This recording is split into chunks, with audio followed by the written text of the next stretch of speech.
of the body. I rise in opposition to this bill. I think it's important that we maintain a fair balance between the interests of landlords and tenants. And this bill unfairly shifts that balance way too far in favor of landlords. It's hardly housekeeping. This bill micromanages the judicial process, and it limits the discretion of judges, and it causes potential difficulties for local law enforcement. And let me explain why. So the first change to the bill says that this writ of assistance shall issue immediately by the judge.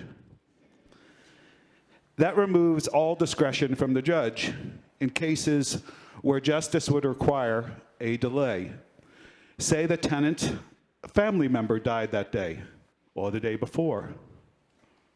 Say it was December 24th and the next day was Christmas, and you can't find a moving van on Christmas, and the tenant would be kicked out of his apartment on Christmas or another holiday or holy day in another tradition. There is simply no room in this bill for reason and compassion under the appropriate circumstances. It's why we have judges and not computers making these decisions. Justice requires that the judge have that discretion for the circumstances that may arise. Secondly, this bill imposes difficulties on law enforcement. Once this writ issues, law enforcement must execute it and remove the tenant immediately and in no event later than 24 hours. We have great law enforcement in this state. They work hard.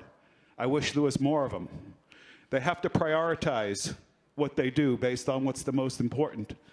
And what this bill says to law enforcement is the most important thing you have to do is evict tenants from their apartments. You must do it within 24 hours. It doesn't matter if you're in the middle of a big investigation or a riot or whatever else may be going on, drop it so you can evict a tenant immediately. That's not right. This bill goes too far. It's a waste of resources. Sending sheriffs over to property won't always be necessary. It goes over the top, micromanages our courts and law enforcement, and it just too far elevates landlords over tenants. I'm a no on this bill, and I urge you to join me. Thank you, Mr. Chair.